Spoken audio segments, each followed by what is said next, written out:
All right, so let's transition quickly. We have one more topic. I do want to make sure we have time for QA. So let's talk a little bit about growing the business. So let's say you've got your first market, you're learning things, your revenue's going up and to the right, maybe not as fast as you would like. What's next? So let's start with you, Jim. Let's talk about how to pick that next market and how you think about growing your business. Well, I like to think about this as a series of rocket launches. I mean, hopefully that first market is a fast growth, so it's a fast rocket in altitude, but at some point it's going to reach a point of returning to Earth, and you should already be well prepared to what's your next rocket launch and the one after that, so you've got this continuing fast growth. My lead VC at my last company had two good ways to think about this, and he says VCs love this. He said one is that you show them how essentially a set of concentric circles in terms of your market growth. So you're going to start here with that first fast market, but you already have a good idea about how you're going to go into markets 2, 3, and 4, which are just logically concentric circles beyond that first market. I have a current mentee who's doing that very well, who's got a software offering into the broad fitness market, but made a first focused on solo yoga entrepreneurs. He knew he was ensured that it was a need to have.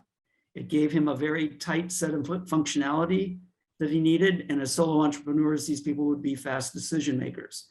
He's now moving into yoga studios, and he's already got the plan in place to then move into broader areas of fitness, but a very thoughtful, planful way. Another concept the same VC had was the concept of a Trojan horse, and that you gain quick entrance into a marketplace, but you already have in plans how once in there, and you've got an existing customer who's happy with your offering, but you know how to add to your offering. So it's a little bit back to the conversation we're having a little bit before about how do you expand inside that customer so you've got additional pricing capability, additional offering capability.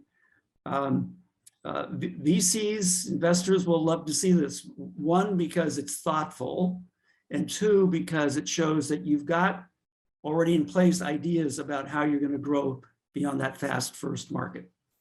Yeah, and I would add, VCs are likely, I'm not a VC, but I can say from many conversations with them, I can say they're really sick of seeing someone say, well, this is a $2 billion market opportunity that we're going to seize with our 1.0, or this is a $1 trillion market and we're going to take 1% right away. I mean, they want to see that in the fullness of time, but what they really want to see is here's the steps we're going to go and the markets we're going to go after. And, everyone is in a $1 trillion market nowadays, and you can certainly find one and put it on your slide deck, and they're just going to roll their eyes, right? But if you have a planful way to attack that market, you've broken it down into segments and the smaller pieces, that's going to impress the investors far more than, oh, look at this huge opportunity, because they don't get dollar signs in their eyes, right? You're not going to blow them away with the size of the market. If you're going to the right investor, they understand your market already. And you're not going to teach them something they don't already know about it. So that's the other thing I would say about picking your market is make sure you break that thing down and talk about how you're actually going to go after it with either a Trojan horse or concentric circles, because the story of we're just going to launch it and we're going to get a small percentage because there's so much out there, that worked in like 2007. It doesn't work these days, right? So just wanted to say that. Moving back to Chip, how do you think about growing your business? Well, I think Jim and I need to have coffee because we're really linked up in a lot of everything we've talked about. But yeah, the circles and the rocket launch, that's kind of what you're doing, getting that product out soon. When we went to the moon, we didn't go right to the moon. We first got a rocket off the ground, then we got it in orbit.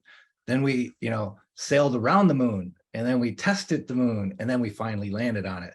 And so that's kind of what you need to do. And what we did with our products is once you got that, let's just say we got the product out, people are using it, people are playing it, people are buying it, Then we started to do little things, this trials, small little experiments. Do they like this?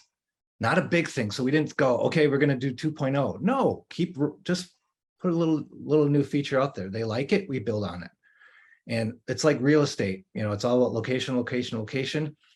Any product you have a lot of times is content that the user wants, though. So that goes back to analytics. It's not like just building features willy-nilly. It's building what they want. So in the bowling game, we found out they like custom bowling balls, and they would pay us for it. They didn't do anything different. They just looked different, but they wanted it. It was a collection thing. They wanted to do that. Fishing, they wanted different types of fish. They wanted different lures. So we giving them what they wanted. And then we started doing smaller things, and we, played with pricing. And so really it was iteration. And that was small little things but made big differences. And so that's the investment is much smaller than saying, okay, now we're going to do 2.0. No. Just keep building on that little thing you created. You're watering that little plant, and it's going to grow into this big, huge tree. So I know we're running short on time, so I'll throw it back to you. Yeah, I mean, that incremental iteration, don't do big things, do a ton of small things, right? You learn faster, the cycles are tighter. If you can get to the point where you can do an experiment or 2 experiments every week, every 2 weeks, this is how the big tech companies actually run their tech these days. And if they can do it at that size, you can do it at your size, and run little experiments, add analytics, measure the hell out of them, and try a bunch of things, especially if you're not succeeding. But even if you are, how do you build on that success in a way that isn't, very super capital intensive, right?